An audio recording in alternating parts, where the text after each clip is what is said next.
It's been almost 2 weeks of this. 2 weeks of so-called working on it. And nothing has changed. If anything, it's gotten worse. I go to classes, but I can't focus because of the others in my mind pulling my attention. I come home too tired to talk to my brother, and he forces a conversation on me anyway. We fight. I go to my room. I go into my mind space. Io and Izzy give me some form of relief, admittedly, but that's absolutely negated by Oliver's venomous words.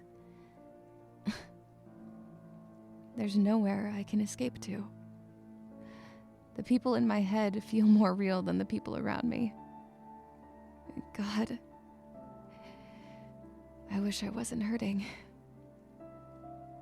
I wish I wasn't hurting. I'd rather be numb than feel anything.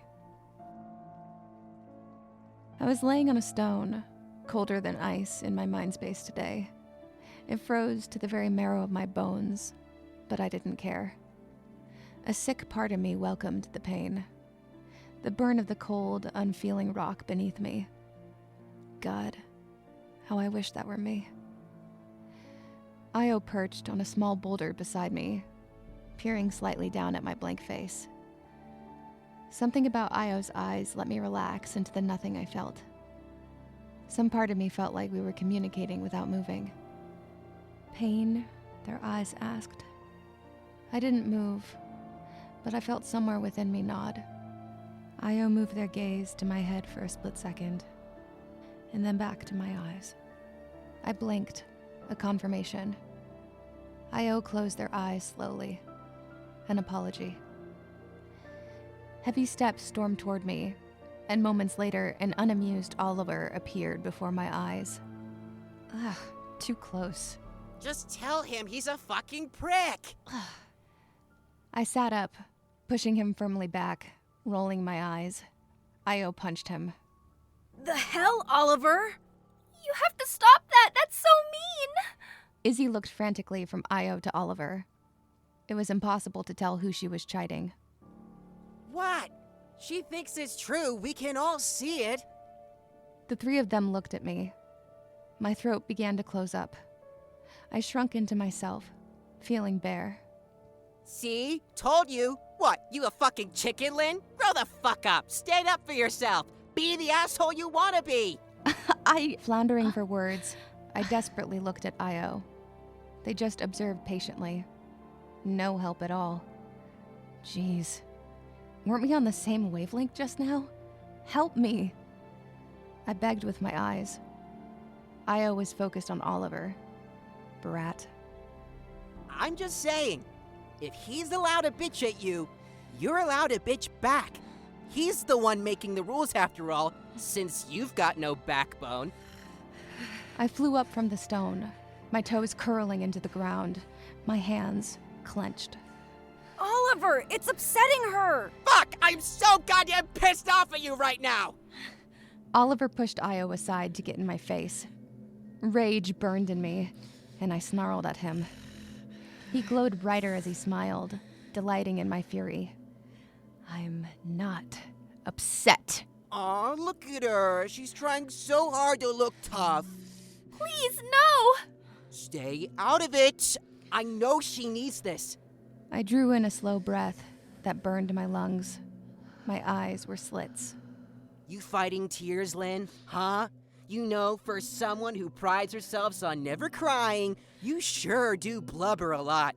Didn't get it out enough after 6 years? Oliver! A savage frenzy lit in my eyes. Oliver's entire form shone like a beacon. Somewhere in the distance, I heard coughing. He leaned in close, his fingers curling under my chin. It was a decade ago, Linne. Get the fuck over it. The crash was their fault, too. If you hadn't made Daddy Dearest so upset by sneaking out at night, he wouldn't have stormed out. Mommy Dearest wouldn't have gone after him. They wouldn't have gone for a drive to relax. It's your fault they died. My hand flew at his face at full force. He fell backward on his ass. The wrath in me delighted, and I dove at him, gripping his hair in my hands. He smiled his signature lopsided grin. Rage surged at my fingertips. Oliver glowed brighter. I wound my fingers in his messy locks and lifted his head and cracked it down on the ground. It felt good. I did it again, and again, and again.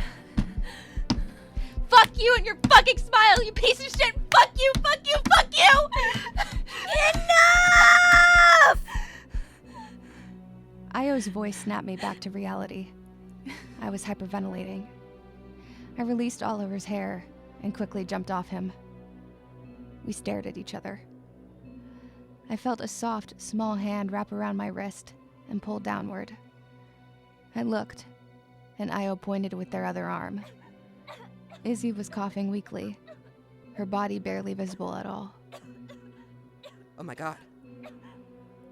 Oliver scrambled to his feet and flew to her side. He scooped her up and whirled around. What the fuck did you do, Linne? What do you mean, what the fuck did I do? You're the one fucking antagonizing me! It's just a joke. No, it isn't. You enjoy when Linne gives her power over to you.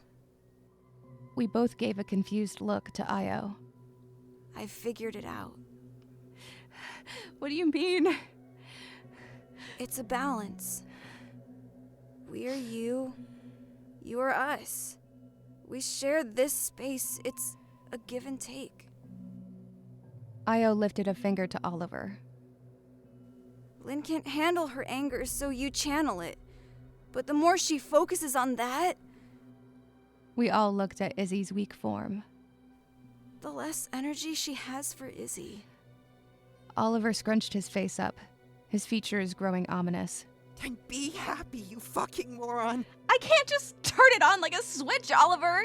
Not especially with you or Noah around. I cut myself off, shocked at my own words. My thoughts began to crowd around us as I brought Noah to mind. I touched a silver orb. It blossomed into a fight we had 2 days ago. I quickly waved it away. I touched another, a green one this time. It showed his face, a grin from ear to ear. But just as I began to sigh with relief, his joy fell from his face, turning into an accusatory look. I flailed my arms to ignore it. I touched a new one, another fight.